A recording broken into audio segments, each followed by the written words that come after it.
Oi, Dom. Eu nunca fui a melhor quando o assunto é escrever, mas faz um tempo que sinto vontade de compartilhar essa história com você. Já falei disso com muitos dos meus parentes e amigos mais próximos, então sei bem as reações que posso causar. Também sei que a maioria das pessoas não tem medo de duendes e que, entre todas as crenças sobre seres místicos, talvez essas criaturas estejam no final da lista das mais acreditadas. Ainda assim, peço que me ouça, pois o que vou contar foi a pior experiência que já tive na vida.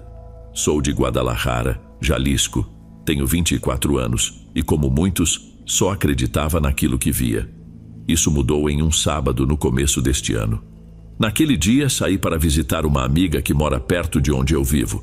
Mais tarde, alguns amigos dela chegaram também, já que eles sempre se juntam lá para conversar, beber umas cervejas e curtir um clima legal.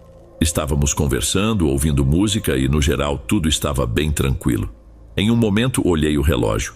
Já eram 3 da manhã. Comentei com minha amiga Mônica que estava na hora de ir, mas decidi esperar por ela porque não queria deixá-la sozinha.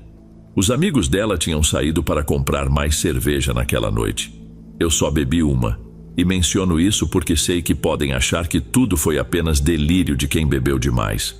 Quando os amigos dela voltaram, um deles trouxe para mim um pacote de batatas, as minhas preferidas.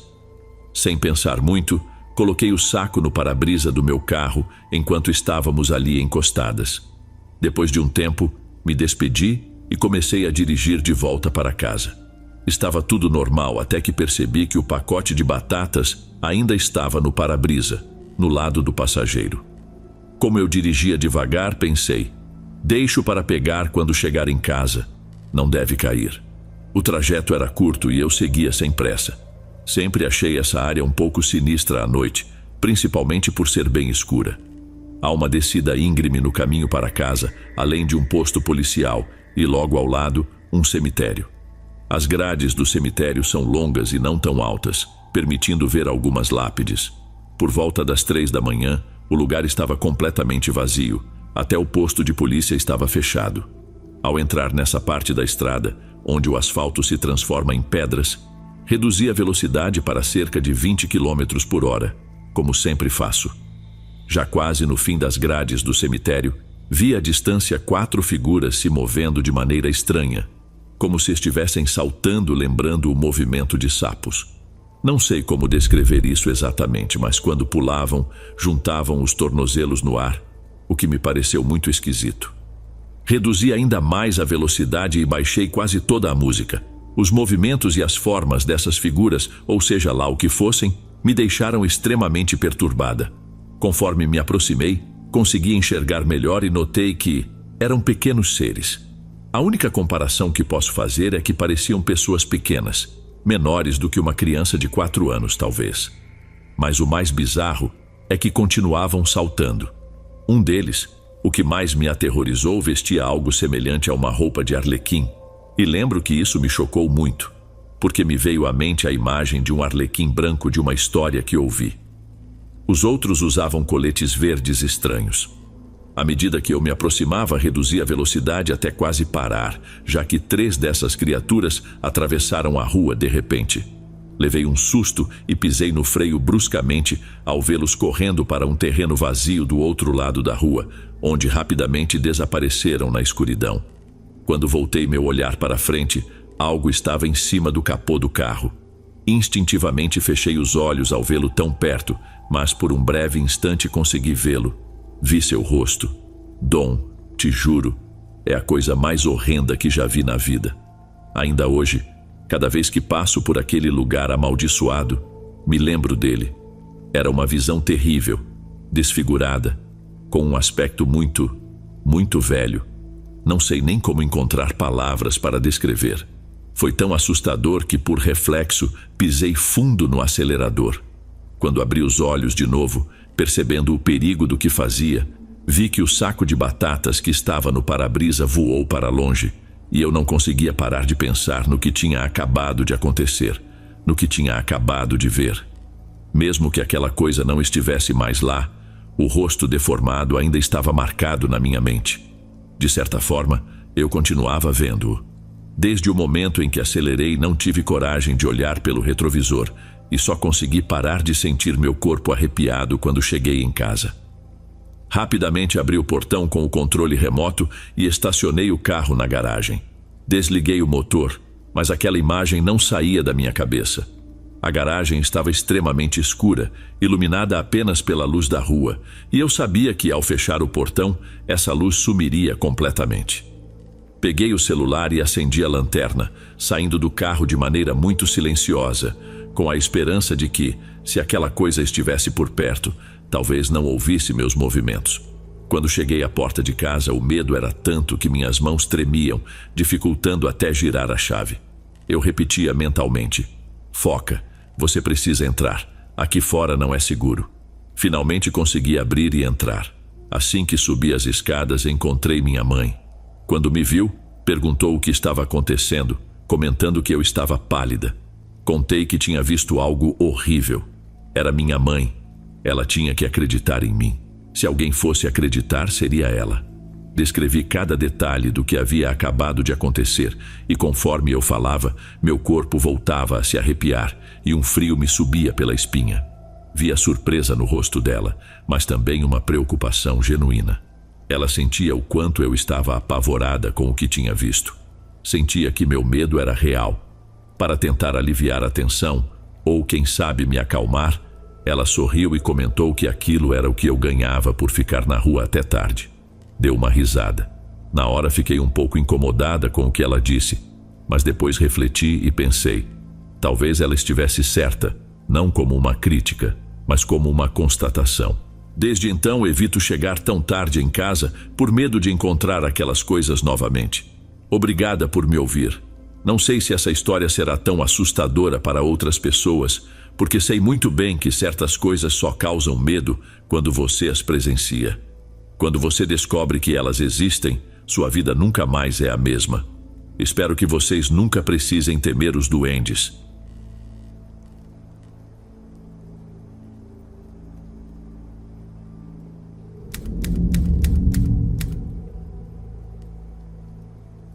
A história que vou compartilhar marcou o início de algo muito estranho na minha vida, algo que ainda não consegui deixar para trás. Por razões que logo farão sentido, me permiti mudar alguns nomes de pessoas e lugares. Para começar, é importante dizer que eu nunca acreditei no sobrenatural.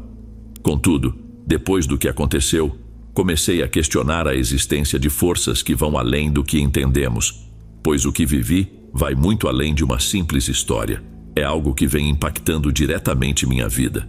Tudo começou com a morte da minha avó, minha querida Lola. Ela era uma pessoa muito amada por muitos. Teve mais de 10 filhos, então hoje minha família materna é bastante numerosa. Mesmo que seja raro todos se reunirem, eu sempre tive dificuldade em comparecer aos encontros, tanto por causa da distância de Culiacán, quanto por minha agenda. Minha avó era cristã e havia se convertido há cerca de 30 anos antes de falecer. Ela frequentava a igreja com muita regularidade e por lá fez muitos amigos, sendo bastante querida pela comunidade.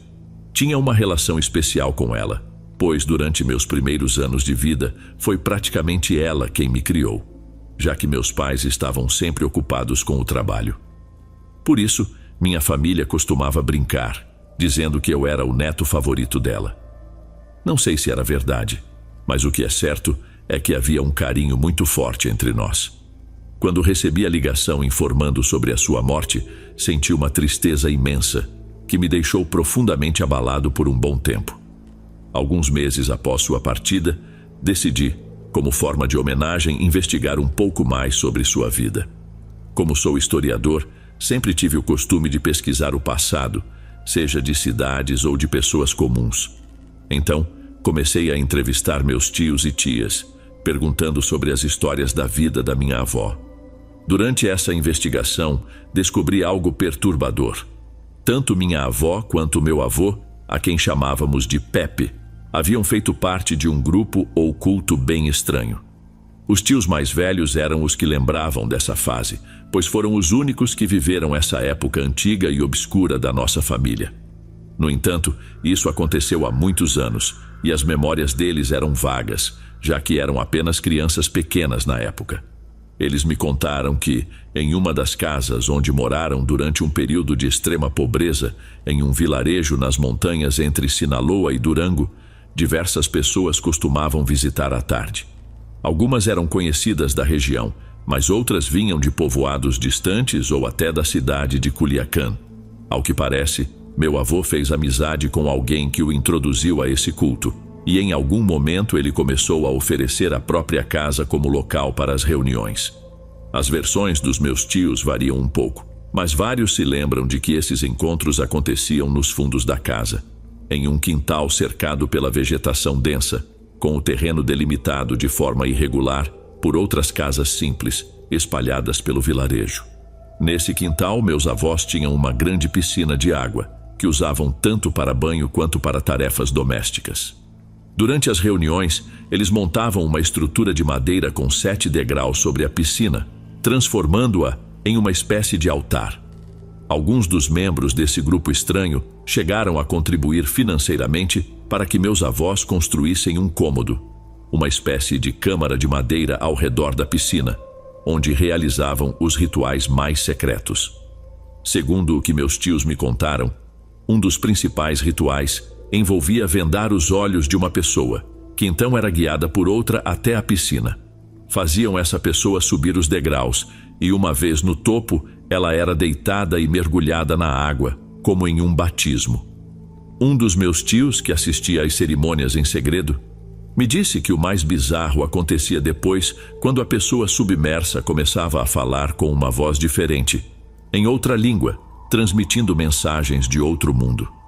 As lembranças dos meus tios são fragmentadas, e foi difícil convencê-los a falar sobre isso, pois o medo de relembrar era visível.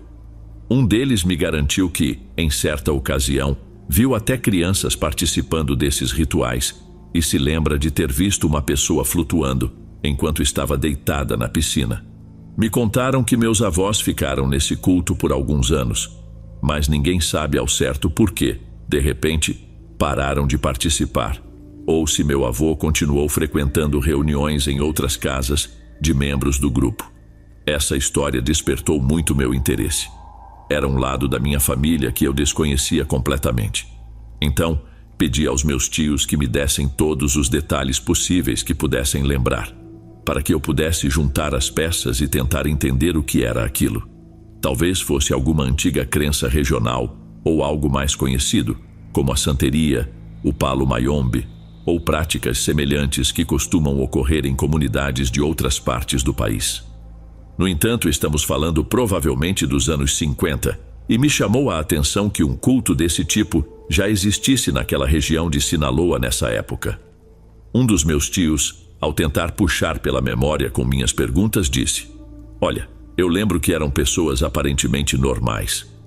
Anos depois, já adulto, encontrei alguns deles novamente em Culiacán ou em povoados próximos. Alguns eu sei o que aconteceu, pois eram conhecidos da família e sei que muitos tinham bastante dinheiro. Meu tio então mencionou vários nomes de pessoas do vilarejo, como se eu conhecesse todos eles. Mas, para minha surpresa, um nome se destacou: Dom Raul Guzmán, o deputado?" Perguntei espantado. "Ele mesmo", respondeu meu tio. "Ele e alguns de seus irmãos iam nas reuniões. Eram mais jovens que seu Pepe, mas desde aquela época a família deles já tinha bastante prestígio na região, sendo de uma linhagem importante. Veja, pela minha profissão, eu lido com muitos políticos e reconheço nomes e sobrenomes de famílias influentes. Foi por isso que fiquei tão surpreso ao ouvir isso. Essa revelação ficou na minha mente e me deu ainda mais motivação para continuar investigando essas reuniões. Algumas semanas depois dessas conversas, eu tinha uma viagem de trabalho marcada para Culiacán, onde boa parte da minha família ainda vive. Decidi que aproveitaria a oportunidade para visitar El Ciruelo, o vilarejo dos meus avós, nos arredores da cidade, para ver o que mais poderia descobrir. Assim que cheguei em Culiacán, não foi difícil convencer Luís, um dos meus primos, a me acompanhar. Luís já tinha ido várias vezes ao vilarejo, visitando parentes distantes, e se ofereceu para me levar a várias casas onde eu poderia conseguir mais informações. E foi exatamente o que ele fez. Naquela tarde, Falamos com vários idosos do vilarejo que nos contaram algumas histórias sobre nossa família. No entanto, toda vez que eu mencionava as reuniões estranhas que aconteceram no passado, eles ficavam visivelmente desconfortáveis, agindo como se não soubessem de nada ou rapidamente mudavam de assunto. Percebi que não deveria insistir muito, principalmente por causa da idade deles, pois não queria deixá-los mais perturbados. Ficava claro que o tema incomodava a todos.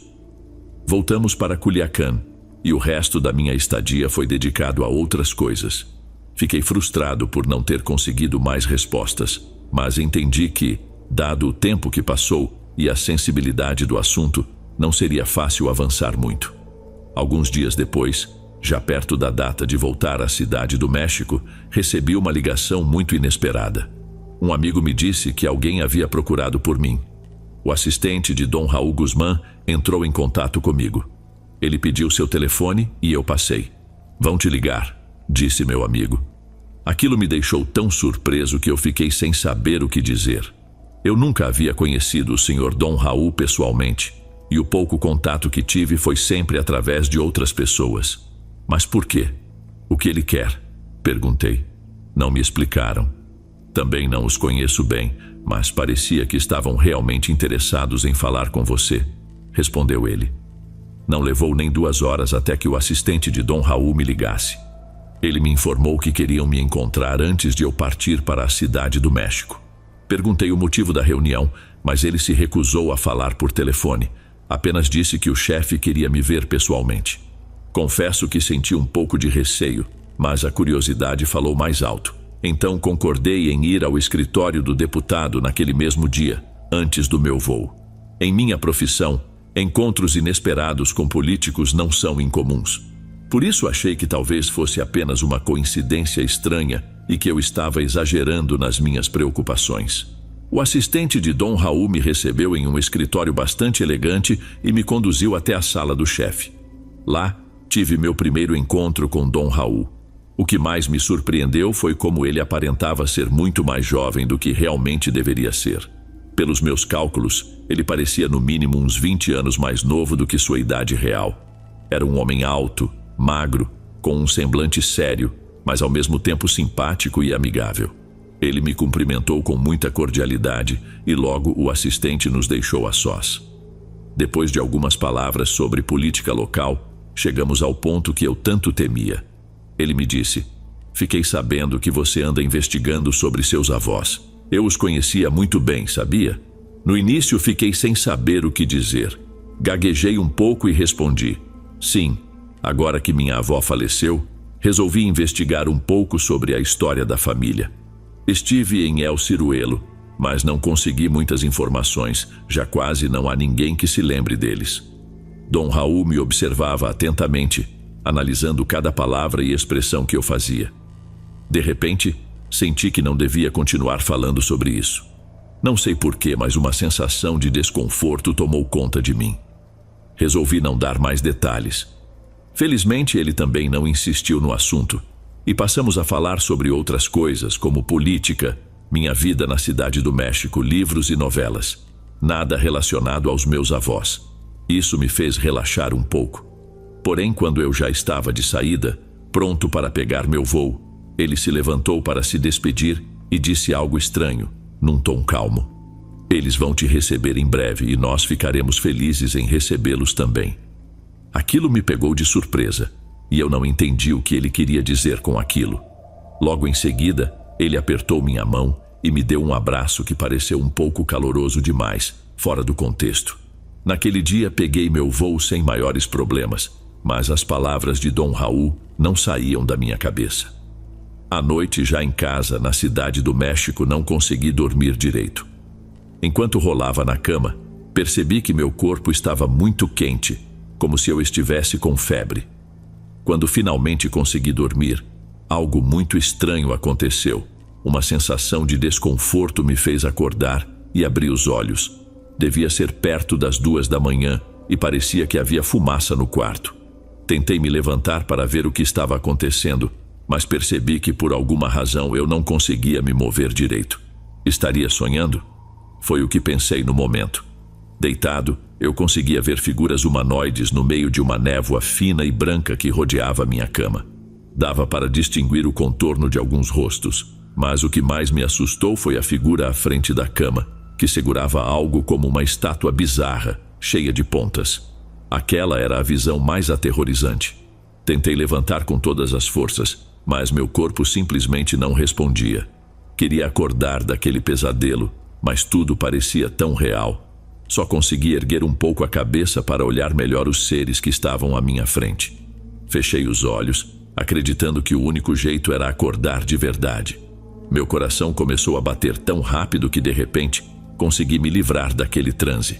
Levantei da cama ainda com aquelas imagens gravadas na mente. Meu corpo estava exausto e mesmo assim fazia muito frio. O quarto estava escuro e eu era a única pessoa ali. Fui até o banheiro para lavar o rosto e tentar me acalmar. Mas ao olhar no espelho, vi claramente uma sombra alta passar rapidamente atrás de mim.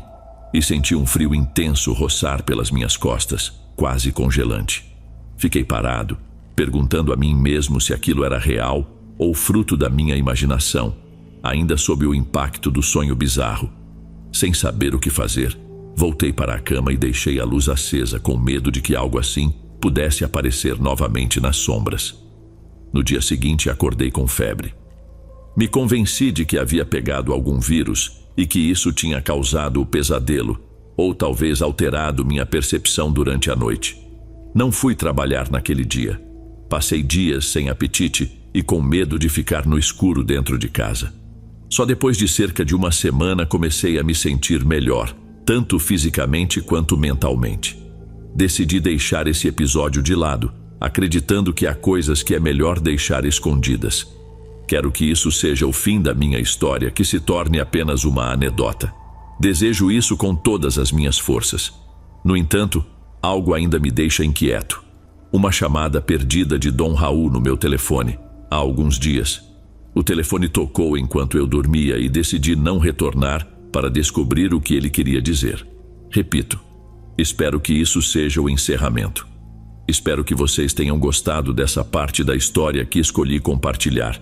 E, se reconhecerem algo do que mencionei, por favor, mantenham a discrição. Espero que tenham gostado desse relato. Sinta-se à vontade para deixar sua opinião aqui nos comentários. Vamos continuar.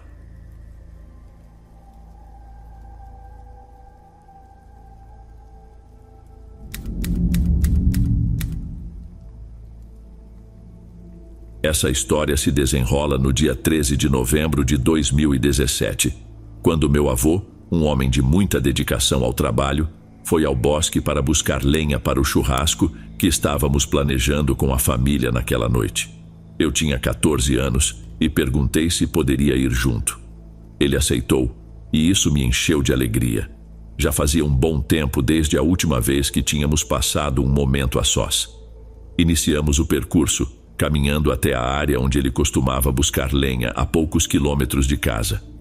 Ele aproveitava para perguntar como eu estava indo na escola e como eu estava em geral. E eu, por minha vez, aproveitava para ter aquela conversa que tanto queria com ele novamente. Após cerca de 15 minutos de caminhada, nos deparamos com uma árvore caída no caminho. Isso não era incomum. As árvores às vezes caíam por causa do vento ou das tempestades.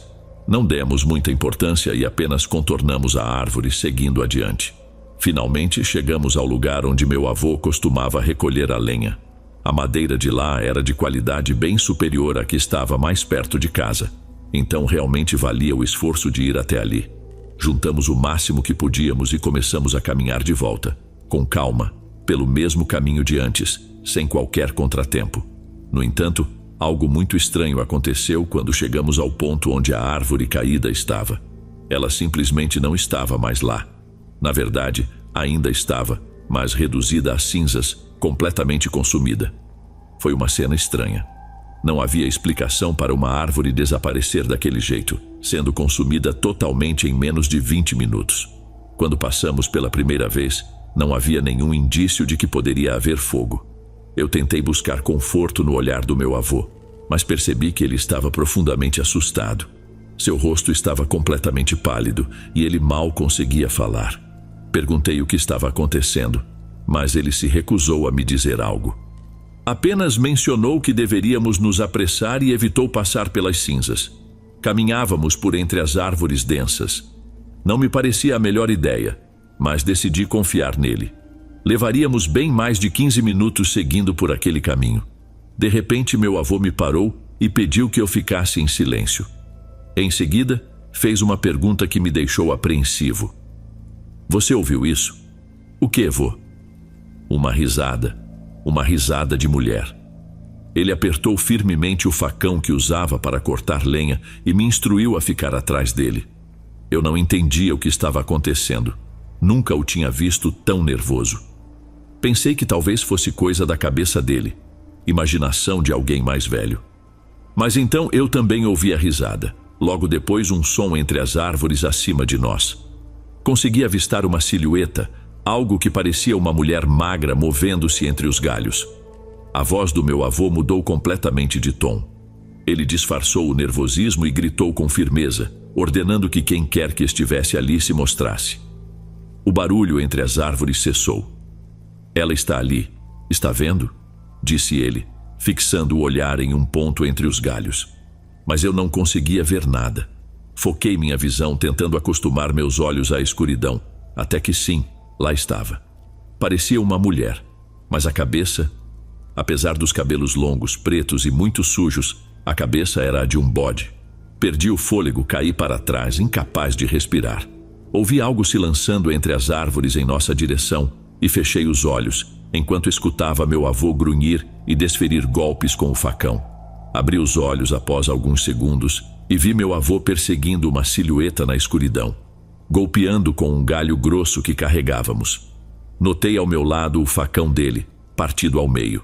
Segundos depois, ele voltou correndo até mim, perguntando se eu estava bem. Respondi que sim, e ele mencionou que a criatura havia escapado, mas que tinha acertado um bom golpe no braço dela para ela aprender, disse ele. Ele me ajudou a levantar, pegamos a lenha que pudemos e corremos para casa. Lá, meu avô não comentou nada, não contou a ninguém, apenas deixou a lenha e se sentou para aproveitar a celebração, sem tirar os olhos do bosque. Eu, por outro lado, não consegui aproveitar a festa. No dia seguinte, à tarde, meu avô foi até um dos lugares do vilarejo onde costumava jogar bilhar. Quando estava se aproximando, percebeu algo estranho. Um grupo de pessoas estava ao redor de uma mulher sentada no parque, todas parecendo muito curiosas, comentando algo que havia ocorrido com ela. Meu avô prestou mais atenção e reconheceu a mulher do vilarejo. Porém, algo nela havia mudado. Ela não tinha mais um dos braços. A cicatriz parecia já estar cicatrizada, mas o que realmente chamou sua atenção foi que o braço faltante era exatamente o mesmo que ele quase cortou da criatura que encontramos no bosque. Ele tentou ignorá-la e seguiu em frente para o salão de bilhar, mas logo foi interceptado por um menino que lhe disse que tinha um recado, sem mencionar de quem era. O garoto disse apenas que mandaram avisar que ele pagaria caro por aquilo. Eu queria acreditar que essa parte da história fosse exagero, mas naquela noite, meu avô voltou para casa do mesmo jeito de sempre, depois de passar pelo salão de bilhar, já um pouco bêbado. Contudo, aquele não seria o último encontro que ele teria com algo desse tipo. Um outro dia posso contar sobre outras coisas que aconteceram.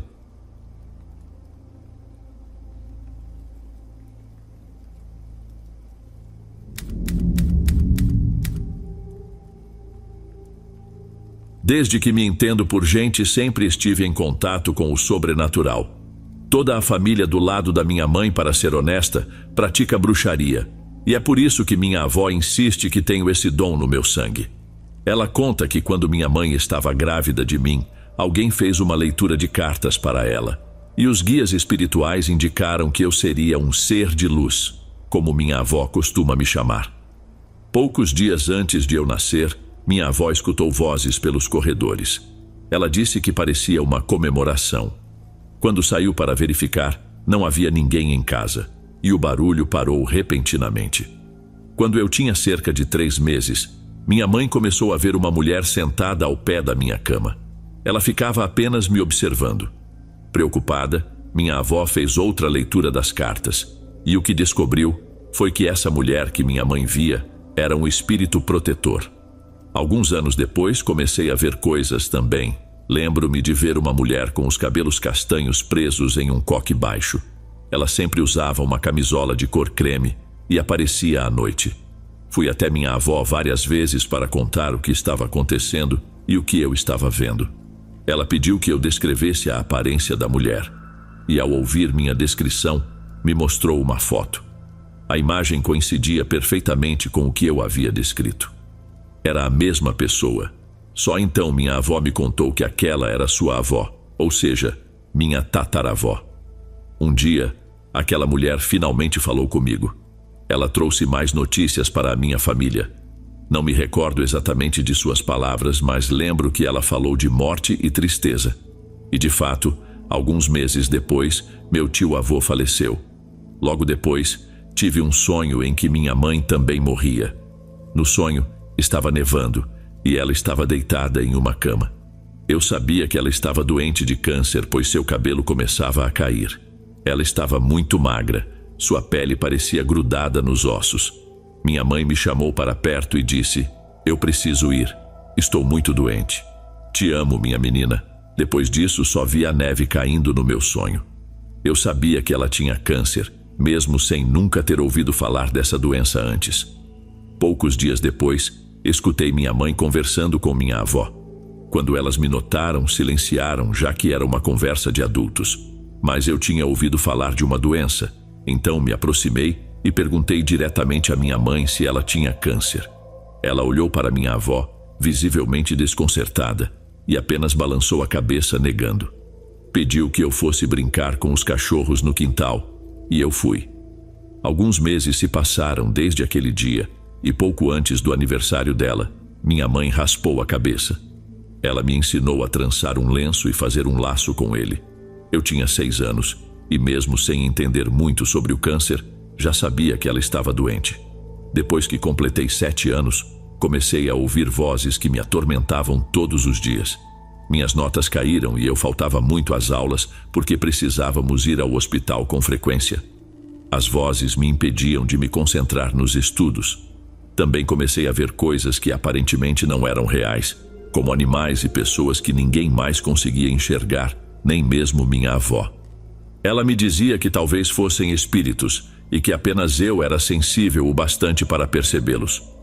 Minha mãe faleceu em novembro daquele ano. Infelizmente, eu já sabia que isso aconteceria. Tudo o que vi nos meus sonhos eventualmente virou realidade. Um dia antes de sua morte, nevou. Minha mãe se despediu de mim com as mesmas palavras que havia dito no meu sonho. Hoje, tenho 15 anos e logo completarei 16. As mesmas vozes que ouvi antes de sua morte ainda me perseguem. A cada dia que passa, fica mais difícil ignorá-las. Essas vozes sempre aparecem nos momentos em que estou mais vulnerável, e elas nunca cessam.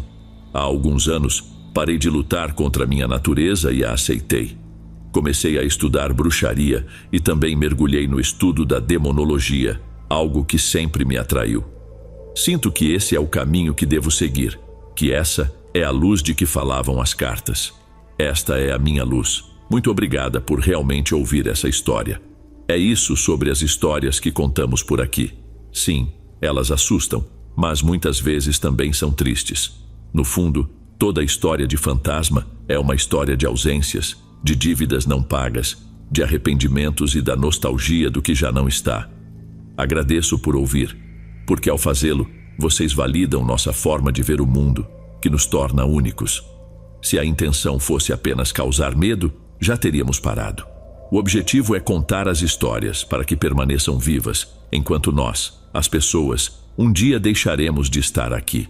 Se estiver gostando dos relatos, não esqueça de deixar o seu like. Bem, vamos continuar.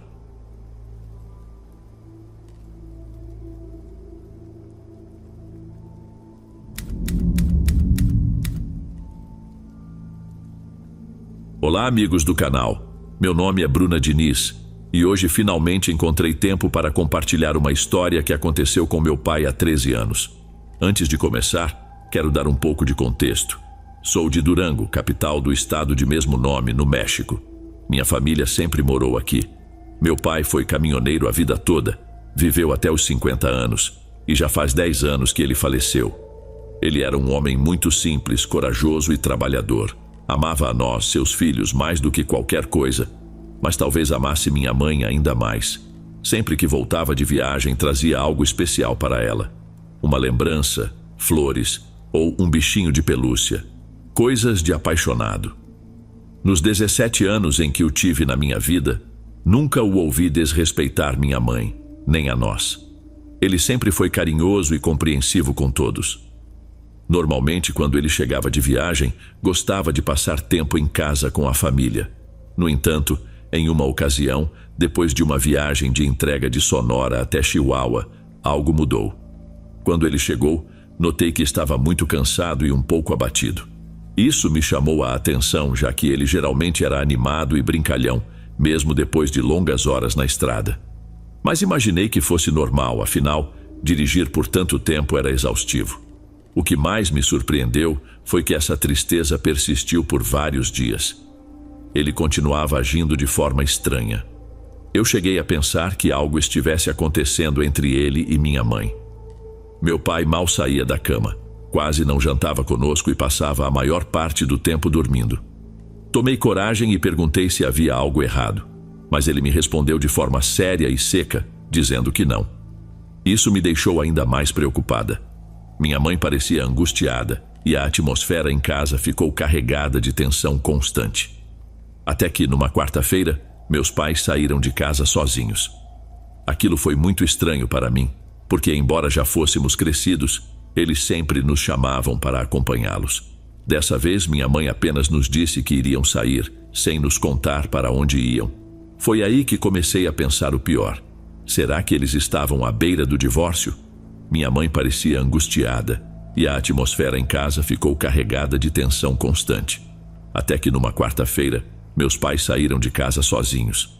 Aquilo foi muito estranho para mim porque, embora já fôssemos crescidos, eles sempre nos chamavam para acompanhá-los. Dessa vez, minha mãe apenas nos disse que iriam sair, sem nos contar para onde iam. Foi aí que comecei a pensar o pior. Será que eles estavam à beira do divórcio? Eles saíram naquela tarde e voltaram por volta das 10 da noite. No dia seguinte fizeram o mesmo e novamente no outro dia. Após alguns dias, algo surpreendente aconteceu. O comportamento do meu pai mudou radicalmente. De repente, ele voltou ao normal. Fiquei extremamente feliz ao vê-lo bem novamente, agindo como sempre. Na semana seguinte, ele saiu para mais uma viagem e tudo parecia estar de volta à rotina. Cerca de um ano depois, decidi finalmente perguntar à minha mãe por que meu pai havia se comportado de maneira tão estranha naquela época. Foi então que ela me contou a seguinte história.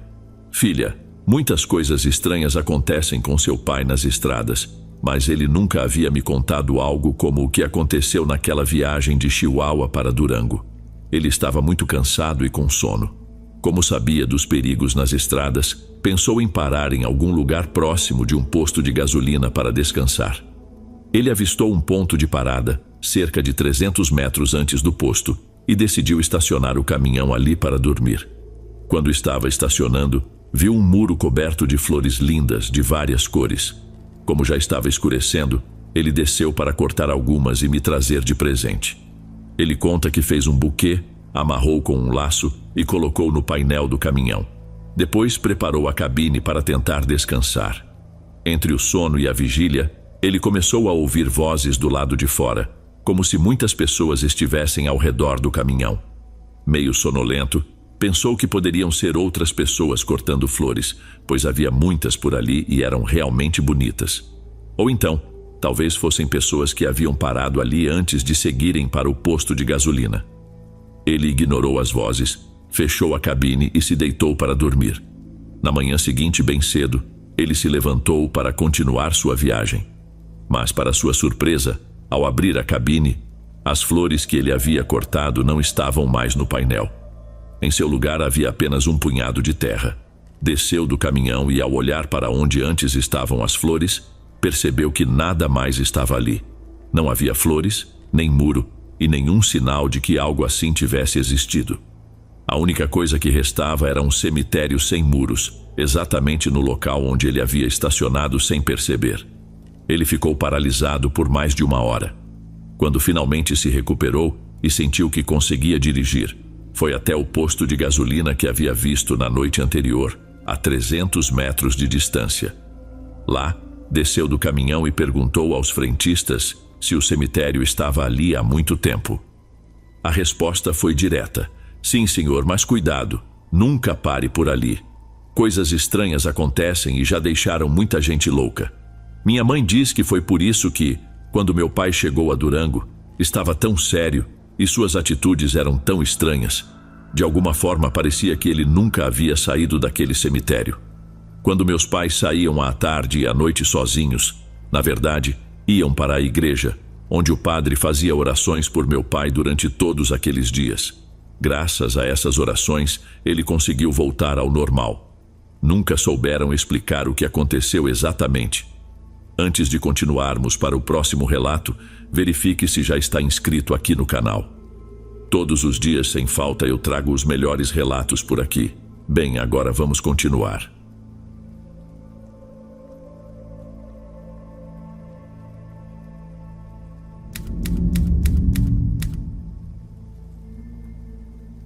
Sou apaixonado por trilhas. Durante uma viagem pelo país, acabei fazendo uma trilha em Utah, logo depois de encerrar um relacionamento que eu acreditava ser o definitivo. Para encurtar, descobri que ela estava se envolvendo com um dos meus amigos mais próximos, uma traição dupla que me pegou de surpresa. Eu tinha 31 anos na época. Utah era, sem dúvida, um dos lugares pelos quais eu estava mais animado em passar.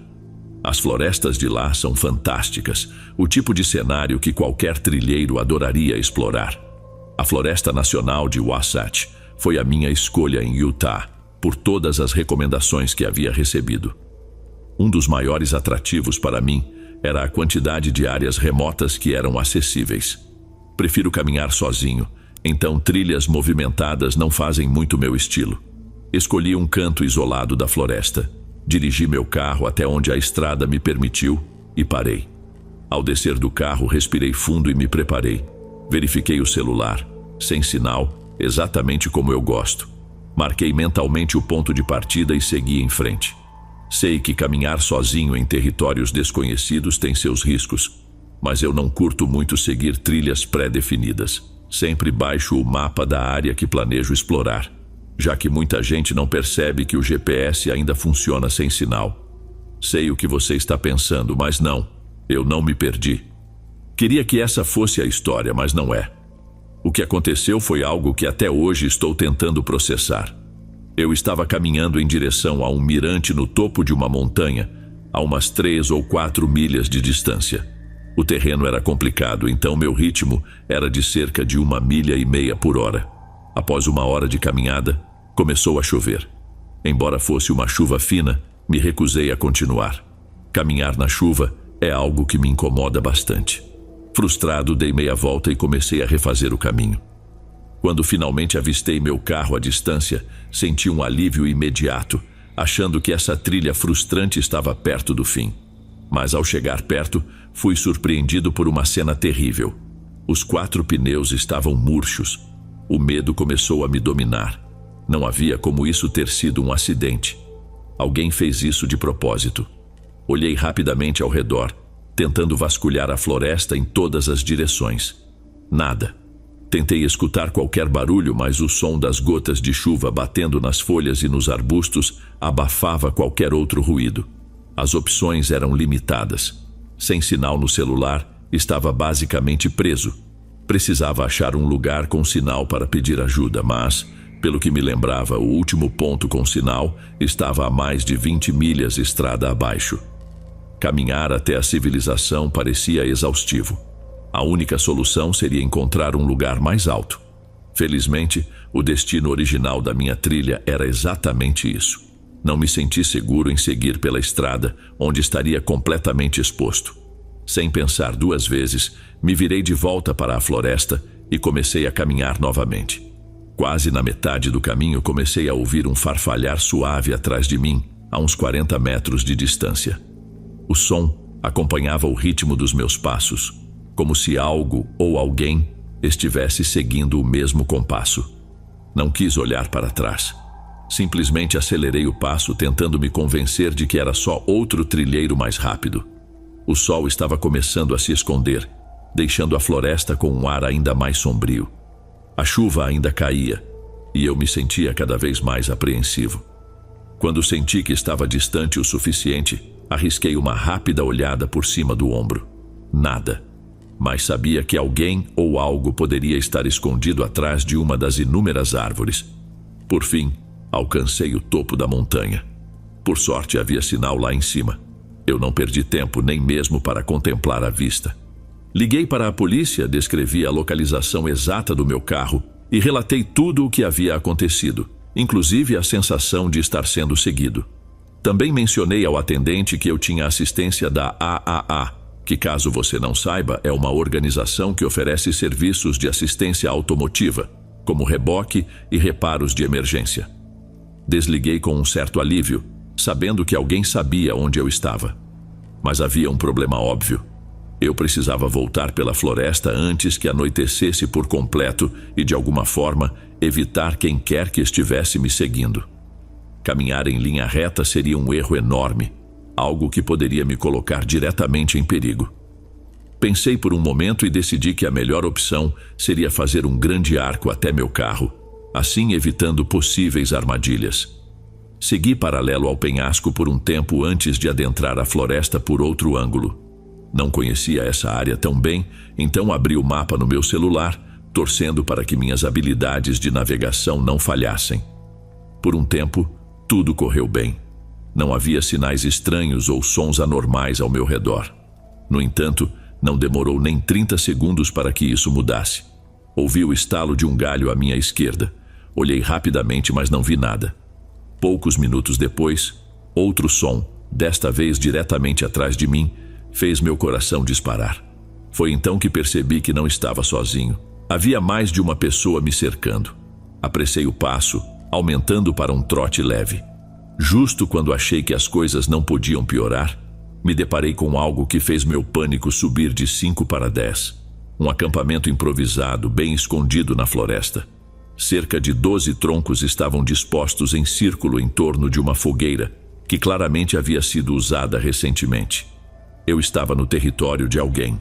Dei a volta no acampamento e continuei correndo, lançando olhares rápidos para trás de vez em quando. Poucos minutos depois, ouvi um barulho à minha direita. Virei rápido o bastante para ver apenas o pé de alguém desaparecendo atrás de uma árvore. Aquilo foi a gota d'água. O que antes era um trote leve, virou uma corrida desesperada pela floresta. O barulho que eu fazia não me importava mais. O que eu queria era sair dali o mais rápido possível. Os sons ao meu redor começaram a aumentar e logo percebi que estava sendo perseguido. Eles nem se preocupavam em disfarçar. Continuei correndo sem coragem de olhar para trás, mas em um momento não resisti e olhei por cima do ombro. Contei pelo menos 6 pessoas, todas vestidas de branco, correndo na minha direção. O medo me impulsionava e eu sabia que meu carro estava perto. Aqueles minutos foram os mais aterrorizantes da minha vida.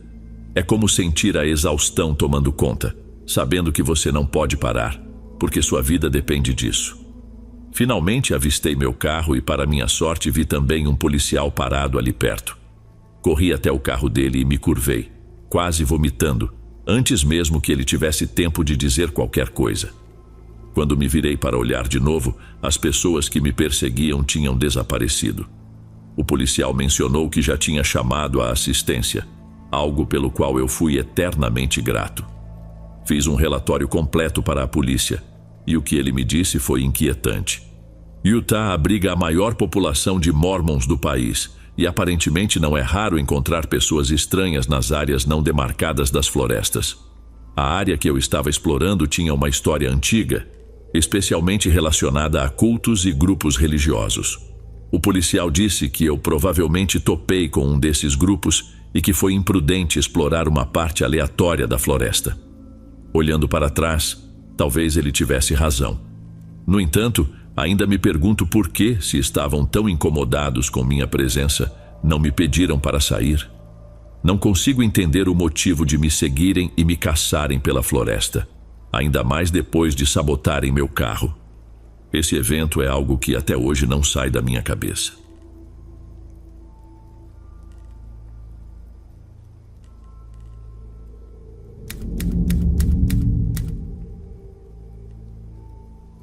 Eu não me considero exatamente um especialista em trilhas, mas já pratico essa atividade há várias décadas. Já percorri praticamente todas as principais trilhas dos Estados Unidos e visitei mais de 75% dos parques nacionais por aqui. Com o tempo, precisei encontrar novas formas de manter a empolgação. Recentemente, adotei um novo hobby: explorar o Google Maps à procura de florestas sem nome para explorar. Pode não ser muito convencional, mas o risco de se perder acrescenta uma emoção extra. Ou pelo menos, era o que eu achava. Costumo carregar comigo um pacote de adesivos que fiz para marcar as rotas, que vou colando nas árvores ao longo do caminho, garantindo que não esqueça a volta. Conforme retorno, retiro os adesivos para não deixar lixo na floresta. Me surpreende que mais pessoas não usem essa técnica, pois praticamente elimina o risco de se perder por aí. Desta vez, no entanto, eu estava prestes a encarar algo um pouco mais desafiador. Decidi explorar a floresta de Dudleytown, em Connecticut, um lugar que certamente faria qualquer pessoa hesitar. Se você não sabe, essa cidade foi abandonada no século XIX e está cercada de histórias estranhas e assustadoras. Talvez você devesse procurar mais sobre o lugar se curte esse tipo de coisa. Quanto a mim, não sou supersticioso e não acredito nessas histórias de fantasmas.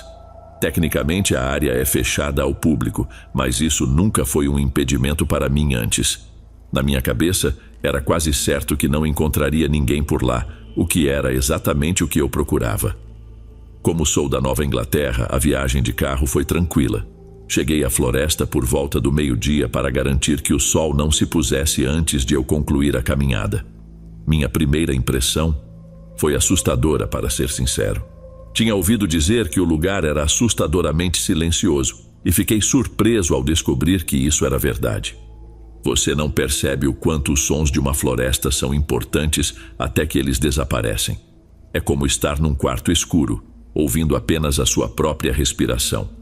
Foi assim que me senti. Para ser sincero, o fenômeno do silêncio não era algo completamente novo para mim. Já estive em florestas onde não havia animais. Continuei caminhando, colando meus adesivos nas árvores enquanto avançava, tentando afastar a sensação estranha que aquele lugar me causava. A cada passo eu esperava encontrar algum animal ou pelo menos um sinal de vida, mas não tive sucesso. Depois de um tempo, percebi que estava tão desconfortável que comecei a torcer para encontrar alguém. Logo depois, no entanto, o silêncio parou de me incomodar. Pela primeira vez desde que havia entrado na floresta, senti uma paz repentina. Mas essa tranquilidade não durou muito. De repente, ouvi um som que fez o desconforto voltar com tudo. Era um lamento, um gemido que lembrava o som de um animal ferido. Essa é a melhor maneira de descrever. Até hoje, ainda me sinto confuso ao tentar explicar. O que tornou isso especialmente assustador é que aquele era o único som em toda a floresta.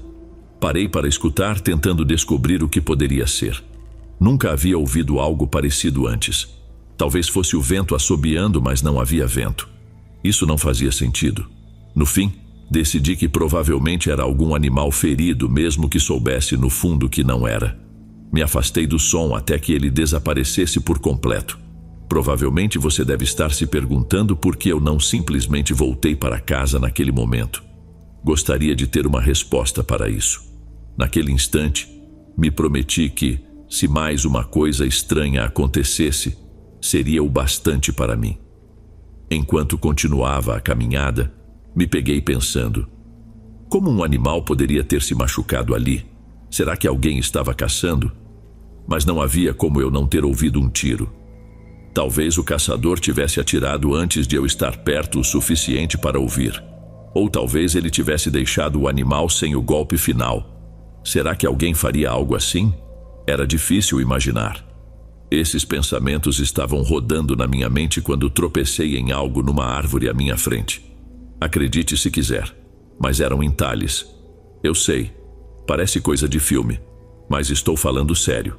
Os entalhes formavam símbolos estranhos, que não pareciam letras. Eram apenas cortes aleatórios, pedaços de casca arrancados. Olhei ao redor e percebi que várias árvores ao meu redor tinham marcas semelhantes. Aquilo já era o suficiente para mim. Virei-me e comecei a voltar, tirando meus adesivos de trilha conforme passava por eles. Sou naturalmente curioso, mas até eu estava pensando: chega disso. Segui meus adesivos por um tempo até que, à distância, vi algo que não tinha notado antes. Parecia uma toca de urso ou pelo menos uma caverna. Fiquei parado, confuso. Conheço bem meu caminho. Não havia chance de eu ter ignorado algo assim. Foi aí que percebi. Os adesivos que eu tinha colado estavam na altura errada. Deveriam estar nos meus ombros, mas estavam na altura da cintura. Meu sangue gelou. Imediatamente virei e comecei a correr, olhando constantemente para trás. Como pude não perceber? Alguém havia mexido nos meus adesivos, tentando me guiar até aquela caverna. Mas como? Será que alguém estava me seguindo o tempo todo? Não tinha tempo para pensar nisso. Minha única preocupação era sair daquela floresta o mais rápido possível. O problema era que eu já não sabia para onde estava indo. Sem os adesivos, eu estava perdido. Continuei correndo, sem nem tentar ser silencioso, pois de nada adiantaria. A floresta estava tão quieta que os únicos sons vinham de mim. Parei para recuperar o fôlego e tirei o celular do bolso, torcendo para que houvesse sinal. Para minha sorte, havia uma barra de sinal. Localizei meu carro no mapa e vi a direção que deveria seguir. Não estava longe. Logo em seguida, o sinal caiu, mas não importava. Eu já sabia o caminho. Foi nesse momento que o lamento recomeçou, só que dessa vez o som estava ainda mais alto. Corri mais rápido do que jamais imaginei, mesmo quando estava no auge da minha forma. O som parecia estar logo atrás de mim, mas toda vez que eu olhava por cima do ombro, não via nada. Foram os piores 10 minutos da minha vida. Quando finalmente cheguei à beira da floresta, o lamento parou abruptamente. Sem pensar duas vezes, pulei no carro e arranquei, acelerando antes que o que quer que estivesse me perseguindo tivesse a chance de me alcançar. Aquele dia acabou com meu prazer pelas trilhas. Aqui está minha tentativa de uma explicação racional. Acho que algum eremita ou maluco da floresta vive por lá e me notou antes mesmo que eu percebesse sua presença. Por algum motivo, ele me seguiu e mexeu nos meus adesivos, tentando me atrair para aquela caverna. Imagino que ele tenha usado algum tipo de apito ou coisa parecida para criar aquele som estranho. Quando viu que eu estava escapando, ele parou, talvez porque soubesse que não iria me alcançar. Claro, sei que essa teoria tem falhas. Como alguém conseguiria soprar um apito por tanto tempo enquanto corria a toda velocidade? Estou aberto a outras sugestões de explicações. Gostaria de ler a sua aqui nos comentários.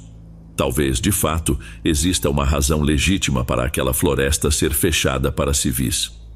Bem, vamos continuar.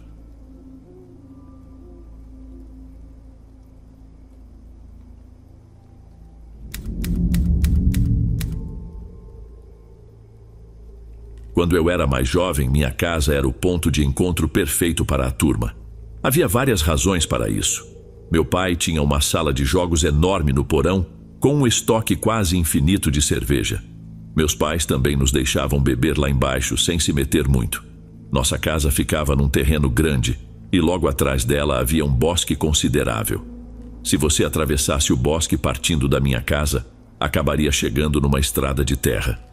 Do outro lado dessa estrada ficava o reservatório, um lugar que eu adorava desde criança. Eu era tão apegado ao reservatório que fiz inúmeros buracos na cerca ao redor, até o ponto em que a comissão de água desistiu de consertá-los.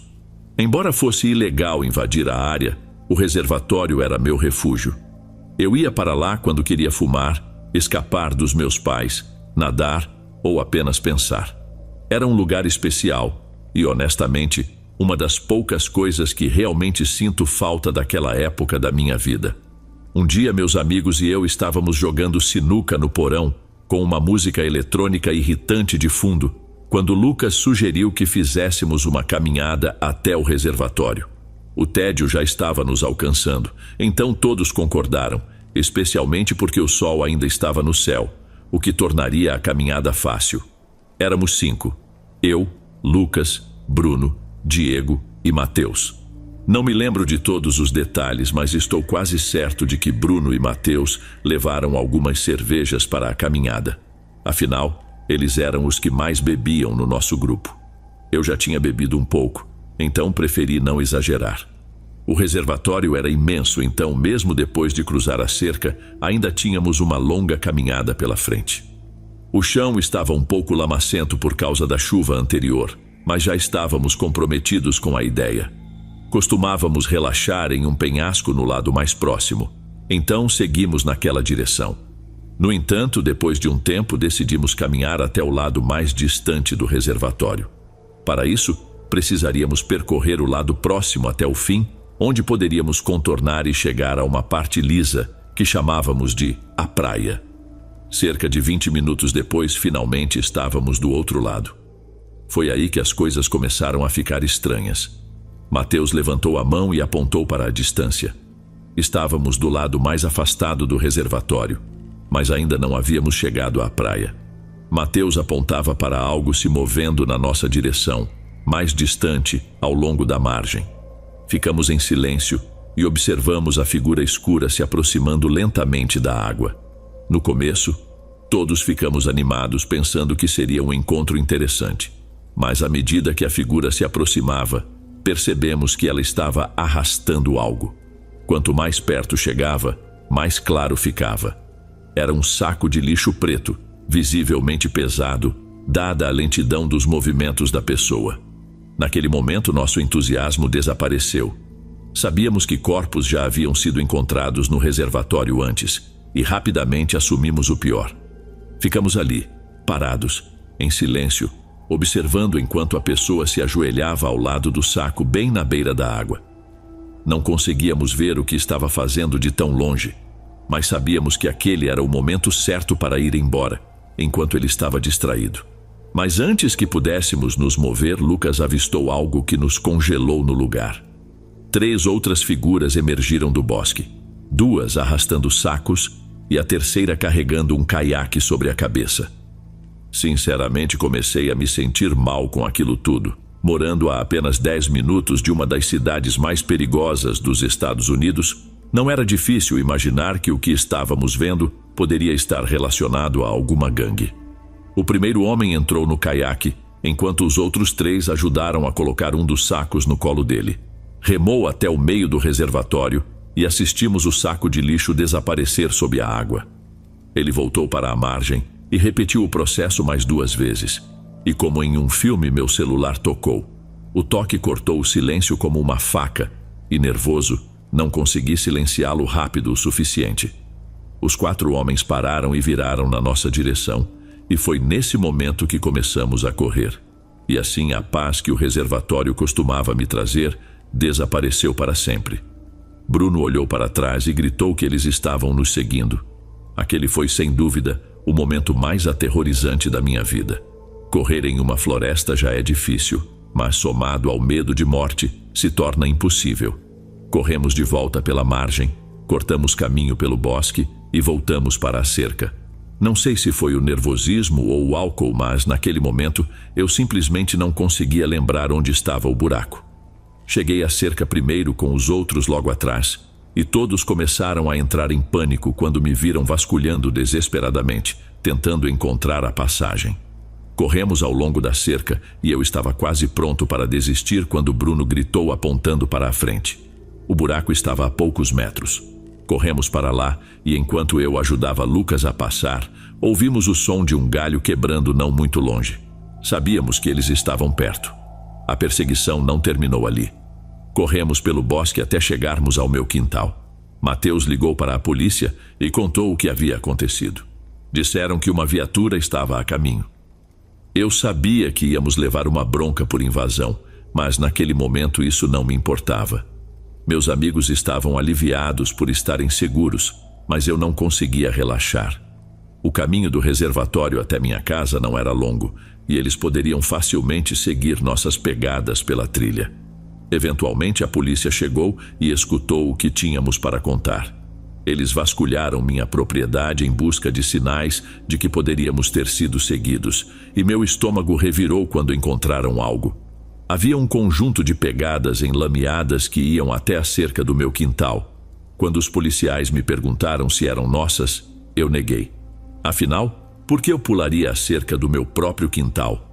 Felizmente, eles não encontraram ninguém escondido por lá e foram embora, prometendo me manter informado sobre a situação no reservatório. Para minha surpresa, cumpriram a promessa.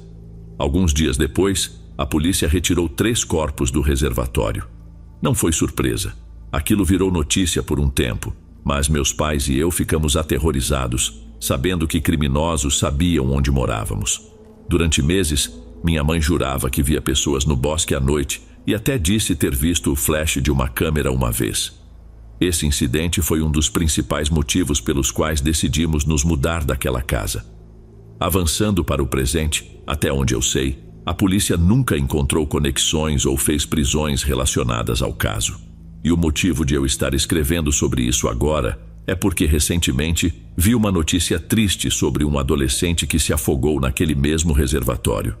Isso trouxe todas essas memórias de volta. Aquele lugar definitivamente parece amaldiçoado e me pergunto quantas tragédias podem ter acontecido por lá sem ninguém saber.